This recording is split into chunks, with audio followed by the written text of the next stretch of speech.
안녕하십니까, 여러분. 저는 눈에 넣어도 아프지 않을 두 아이의 아빠이자 50대 남성입니다. 저는 몇 달 전 악마를 보았습니다. 사람이라면 어떻게 저럴 수 있을까 싶었죠. 그 사람은 사람이길 포기한 악마와 다름없었어요. 그 사람은 바로 저의 전 처입니다. 지금부터 제게 일어난 믿기 힘든 이야기를 해드리겠습니다. 저는 8년 전에 아내와 헤어졌어요. 저희 맞벌이 부부였는데 당시 저는 작은 회사를 하나 운영하고 있었고 아내는 규모가 꽤 커다란 프랜차이즈 음식점을 하나 운영했었죠. 아내는 원래 전업주부였지만 계속 집에서만 있다 보니 우울하고 괴롭다며 자기도 돈을 벌고 싶다고 말을 하길래 음식점을 하나 해주었어요. 아내 명의로 말이죠. 아내는 원래 수더분한 사람이었어요. 그런데 일을 하기 시작한 지 몇 년이 지나자 옷차림도 점점 과감해졌고 화장도 하기 시작했죠. 애교도 부릴 줄 알더라고요. 그때 알아차렸어야 했었는데 저는 아내의 변화가 반가웠어요. 곰인 줄 알았는데 여우 같은 아내의 모습을 보니 예뻤거든요. 아내가 그렇게 변하게 된 이유도 있었습니다. 음식점에 재료를 조달해주던 남자가 하나 있었는데 그 남자랑 눈이 맞았더라고요. 그 남자는 아내보다 8살이나 어렸어요. 무슨 세기의 사랑인 양 바람을 피기 시작했죠. 앞에 말했듯이 저에겐 두 아이가 있습니다. 둘 다 여자아이죠. 아이들 때문에 아내의 바람을 알아도 모른 척, 눈뜬 장님인 척을 하며 그냥 참고 살려고 얼마나 다짐했는지 몰라요. 처음 제게 들켰을 때 아내는 흠칫하는 듯 했습니다.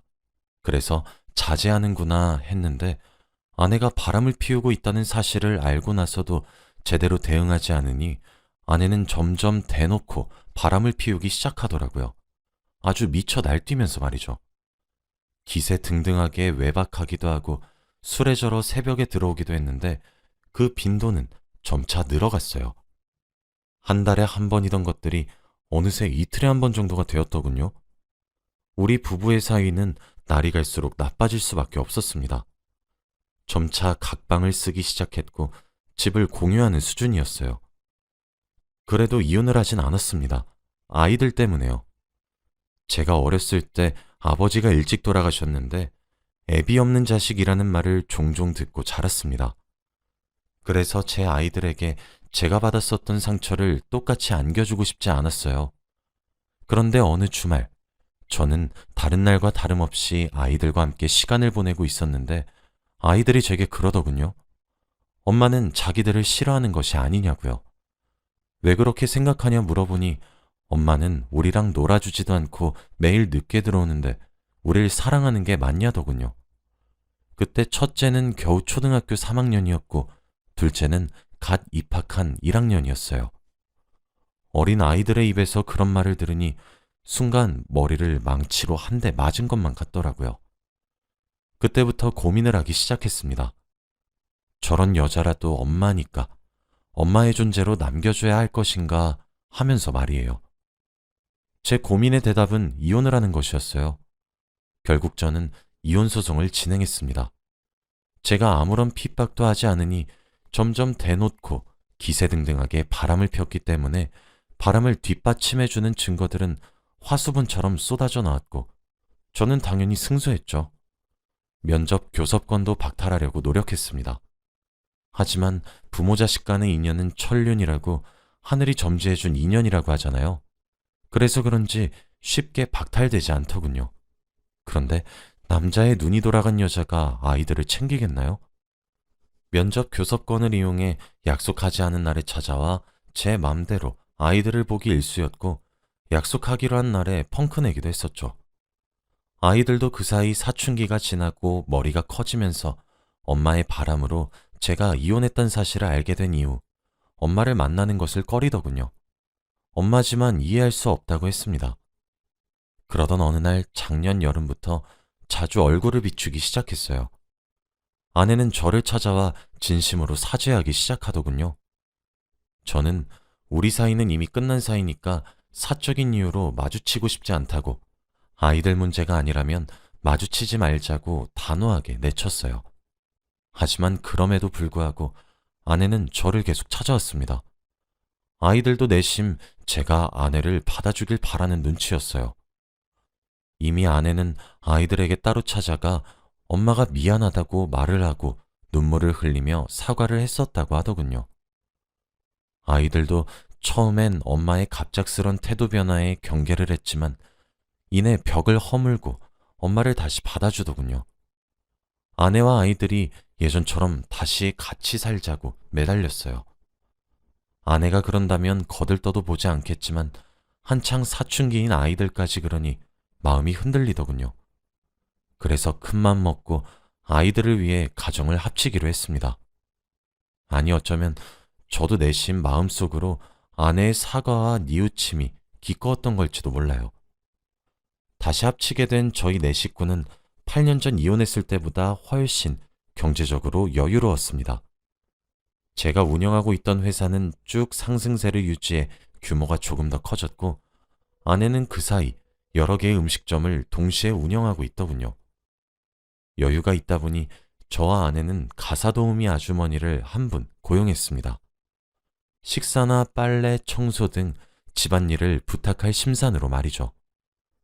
아내와 살림을 다시 합친 이후 정말 열과 성을 다해 아내 노릇과 엄마 노릇을 하기 시작하더라고요. 신혼 때로 돌아간 듯한 느낌이었습니다.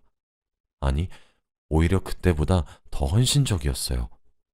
저에게는 물론 아이들까지 먹는 것, 입는 것 하나하나 전부 일일이 신경 쓰기 시작했죠. 고등학생과 중학생인 딸들에겐 특히 더 잘해주었어요. 저와 아이들에게 야채를 갈아서 만든 건강 주스를 챙겨 먹이면서 공부하고 일을 할 때 체력이 제일 중요하다 말을 했었고, 비타민을 챙겨주거나 함께 운동하는 시간을 가지는 등 열심히 엄마의 역할을 했죠. 아내는 다시 살림을 합치고 난 이후부터 건강 문제에 집착하는 것 같았지만 저는 정말 아내가 진심으로 뉘우쳤다고 생각했어요. 하지만 그건 제 착각이었습니다. 그렇게 속아놓고 또 속은 제가 그렇게 멍청할 수 없어요. 아내는 큰딸의 건강에 유독 예민했습니다. 큰딸도 다이어트니 뭐니 하며 건강해지는데 온 힘을 다하는 듯한 느낌이었죠. 큰딸이 제일 좋아하는 음식 중 하나인 치킨도 마다하더라고요. 어느샌가 큰딸의 볼이 홀쭉해진 것을 보았을 때 이건 보통 일이 아니다 싶었습니다. 저는 큰딸에게 이제 곧 수험생인데 공부도 먹으면서 해야 잘할 수 있다고, 지금 살이 조금 쪄도 대학 가면 다 빠진다며 이것저것 챙겨 먹이려고 했어요. 제 걱정은 태산 같았죠. 그런데 아내는 옆에서 원래 여자들에게 다이어트는 숙명과도 같다고 저보고 오히려 유난 좀 떨지 말라고 꾸짖더라고요. 제가 말렸는데도 들어먹질 않으니 별 수 있나요? 몸 상하는 건 하지 말라고 주의만 주고 그런가 보다 하고 넘겼습니다. 그러고 나서 며칠 지나지 않아 제가 타고 다니던 자동차는 타이어가 펑크가 나서 수리를 맡기게 되었어요. 이왕 수리를 맡긴 김에 부품도 교체해야겠다 싶어 그것까지 요청했었죠. 시간이 조금 걸린다는 말에 저는 아내의 자동차를 빌려 출근을 했습니다. 제 회사는 차로 이동을 해야 했고 아내는 대중교통으로도 출퇴근이 괜찮았거든요. 아내의 차를 사용한 지 사흘 정도 되었던 날이었어요. 조수석으로 손을 뻗어 가방에서 울리는 전화기를 찾기 위해 한 손으로는 운전을 했고 한 손으로는 휴대폰을 찾아 꺼냈죠. 그 순간이었어요. 제가 잠시 눈을 뗀 사이에 사고가 났습니다. 반대편에서 졸음운전으로 제가 가고 있는 차도를 덮친 것이었습니다. 그러다 저와 사고가 난 것이죠. 상대 측의 과실이 컸기에 증명하기 위해서 아내의 자동차에 달린 블랙박스 파일을 제출해야 했습니다. 그런데 영상을 한번 확인이나 해보고 보내야지 하는 가벼운 마음으로 블랙박스 판도라 상자를 열었어요. 그런데 재생되는 영상 속에서 저는 소름 끼치는 사실을 하나 알게 되었습니다. 제가 사고가 나기 하루 전날이 주말이었는데 아내가 잠시 차를 썼었던 적이 있었어요. 제게 요한 마트에 잠시 들렸다 오겠다 말을 하고 말이죠. 그런데 아내는 마트에 가질 않고 그때 만나고 있었던 남자를 찾아갔더군요. 영상 속에서 그 둘의 대화가 담겨 있었습니다. 언제까지 우리 이렇게 살 거야? 라는 그놈의 애교 어린 말에 아내는 미안하다고 말을 하며 나한테 당신밖에 없는 거 잘 알잖아 라고 하더군요. 외롭다는 남자의 말에 꼭 안아주었죠. 그러면서 덧붙이기를 나 그 사람이랑 같은 식탁에 앉아 얼굴 보면서 밥 먹는 것도 너무 고문이야. 그럴 때마다 당신이 얼마나 보고 싶고 그리운지 당신이 알아? 우리가 함께 살려면 이 정도는 감수해야 돼. 나 정말 당신 하나 보고 이렇게 고생하는 거야. 내 맘 알지? 조금만 더 기다려줘. 하며 어르고 달래는 아내를 보니 참 별별 생각이 다 들더라고요. 그리고 애아빠가 가족이라면 끔찍히 생각하는 사람이라서 진짜 이렇게까지 할 수밖에 없어. 내가 들어와서 애들한테 헌신하고 그런 모습을 봐야 진정성이 있잖아. 원래 사기도 치려면 그 역할에 빙의해야 되는 거야. 알았지? 라는데 진짜 기가 막히더군요. 저는 생각보다 큰 사고임에도 불구하고 큰 상처가 따로 없어서 며칠 후 집으로 잘 퇴원할 수 있었어요. 오자마자 아내의 캐리어를 열어 짐을 간단하게 싸고 있었습니다. 쫓아낼 생각이었고 아내도 할 말이 없겠지 싶었거든요. 그런데 옷장 깊숙한 곳에서 웬 종이봉투를 하나 발견하게 되었습니다. 그 종이봉투 안속에는 간 이식 안내서랑 적합성 검사 종이가 들어있더군요. 그곳엔 우리 큰딸의 이름이 적혀 있었습니다. 와, 정말 설마 싶었어요. 저는 큰딸에게 연락했죠. 밖에서 따로 큰딸과 만나기로 약속했고 아내의 짐은 쌌던 걸 다시 풀고 일단 아무런 일도 없는 척했어요. 일단 큰딸에게 자초지종을 들어봐야 했습니다. 그리고 밖에서 큰딸을 만나서 이야기를 들은 저는 진짜 하늘이 무너지는 것만 같았어요. 알고 보니 아내는 간질환으로 간이식이 절실한 상황이었다고 합니다. 큰딸이 말하기를 언젠가부터 엄마가 자신과 동생을 만나러 꼬박꼬박 찾아왔다고 해요.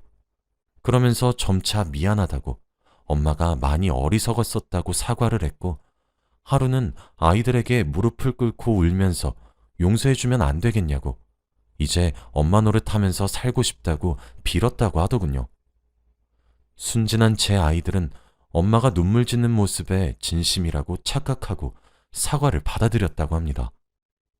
그런데 어느 날 큰딸을 데리고 무작정 병원으로 찾아가 적합성 검사를 시행했다고 해요.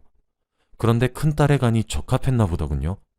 그러면서 큰딸에게 부탁을 가장한 협박을 하기 시작했어요. 너 나에게 간을 기증해주지 않으면 우리 가정은 다시 산산조각이 날 것이다. 그건 다 너 때문이다. 그런데 네가 주지 않는다고 해도 괜찮다. 나는 네 동생을 데리고 병원에 와서 적합성 검사를 또 할 것이다. 뭐 이런 식으로 말이죠. 무슨 현대판 별주부전도 아니고 말이에요. 아무래도 큰딸은 이미 가정이 깨지는 것을 한 번 경험을 했었기에 그것에 대한 두려움과 동생을 지켜야 되겠다는 책임감으로 인해 간기증을 약속했나 보더라고요. 아내가 다시 가정으로 돌아와 건강관리에 집착했던 것도 이유가 있었던 거였습니다. 간 기증자인 큰딸의 건강에 집착해야만 했던 거겠죠. 혹시 모르니 저와 둘째 딸도 보험으로 함께 건강하게 만들었던 것이고요. 가사도우미 아주머니에게 물어보니 아내가 자신에게 건강주스 레시피와 한 달에 차려야 할 식단표와 큰딸에게 따로 해줘야 할 건강식의 레시피 등을 손수 만들어 주었대요. 자기가 투병 생활을 하고 있는데 큰딸이 자기를 많이 닮아서 걱정이 된다고 큰딸과 자기를 특히 더 챙겨달라고 하면서 말이죠. 자기가 투병 중이란 사실을 알면 가족 전체가 많이 걱정할 테니 자기가 말할 때까지 당분간 숨겨주시라는 부탁도 잊지 않았더군요. 와, 진짜 소름이 끼쳤습니다. 저는 큰딸에게 집으로 들어가라 말을 한 뒤 그 길로 아내를 만나러 갔어요. 눈이 뒤집어졌죠. 아니 세상 천지에 부모가 자식 간 빼내겠다고 정성을 들이는 경우를 보신 적 있으신가요? 가뜩이나 아직 성인이 되지도 않은 자식이고 여자애인데요. 수술하면 얼마나 큰 용이 지는데 진짜 기가 차서 이미 아내를 만나기 직전에 저는 화가 머리끝까지 난 상태였고 이성을 잃어버리기 직전이었어요. 아내는 가증스럽게 웃는 낯을 하며 제게 어머, 여보, 여기까지 무슨 일이에요? 라며 반기더군요. 저는 아내의 얼굴을 보자마자 뺨을 내리쳤습니다. 제게 뺨을 맞고 옆으로 엎어진 아내에게 누군가 미친 듯이 달려오며 아내를 부축하더군요. 바로 그놈이었습니다.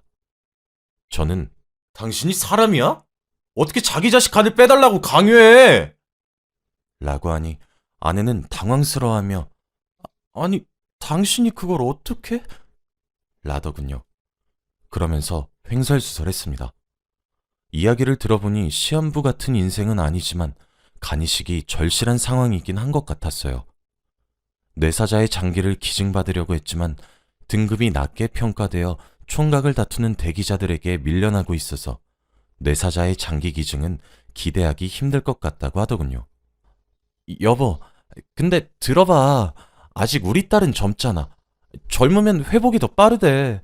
그리고 어차피 간은 다시 자라잖아. 우리 딸은 괜찮을 거야. 어? 이러는데 진짜 화가 미친 듯이 나더군요.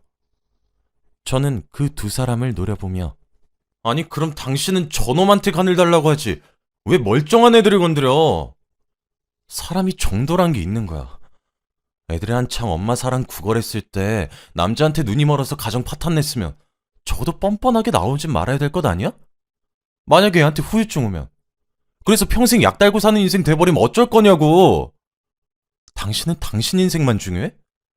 그깟 알량한 사랑하겠다고 가족을 등져놓고 뭐? 간을 달라고? 당신은 사람 가죽 뒤집어 쓴 악마 같은 여자야. 라고 소리쳤죠. 그런데 갑자기 그놈이 제게 무릎을 꿇더군요. 저도 제간 주고 싶어요. 저도 적합성 검사했고 누나네 친정 식구들도 전부 적합성 검사했어요. 그런데 저희 모두 적합하지 않다는 결과 받았단 말이에요.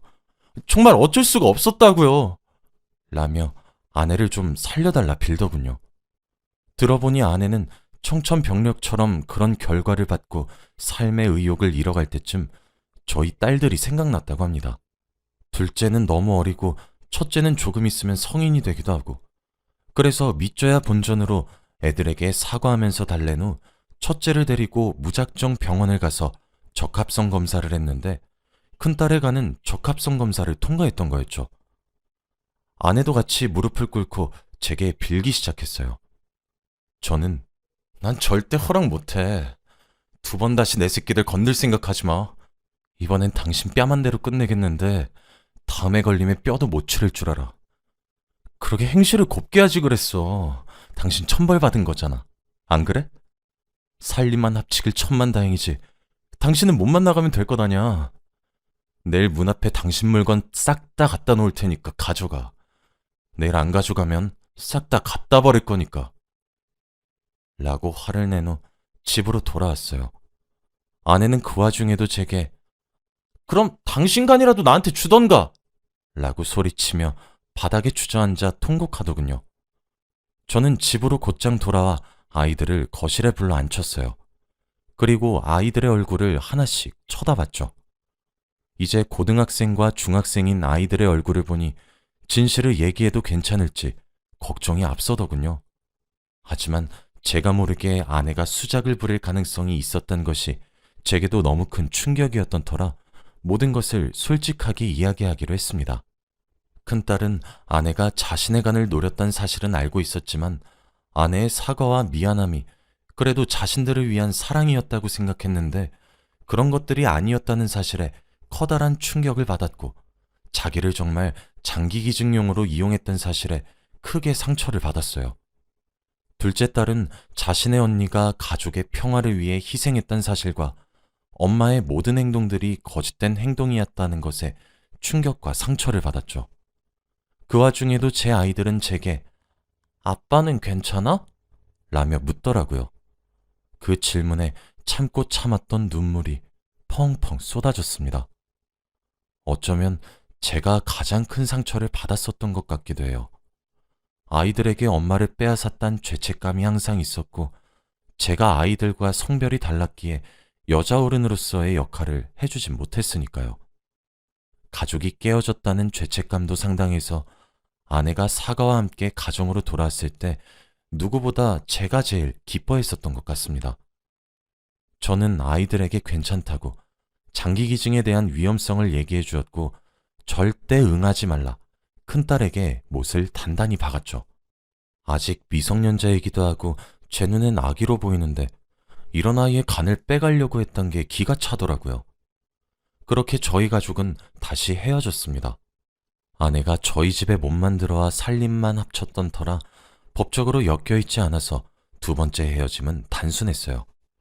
그 뒤로 꾸준하게 저희 가족에게 연락을 해오곤 있습니다. 저는 이번에 이 모든 일들을 근거로 아이들의 면접 교섭권을 박탈해 보려고 해요. 어렵겠지만 불가능하진 않을 것 같기도 합니다. 인생을 살아가다 보면 많은 일을 겪게 된다고 하는데 저도 제가 이런 마음을 갖게 될 줄 생각조차 해보지 못했습니다. 모든 일이 정리되고 나면 아이들을 데리고 가까운 곳으로 여행이나 갔다 오려고 해요. 잘 마무리되길 여러분들도 빌어주세요. 제 이야기를 끝까지 들어주셔서 감사합니다.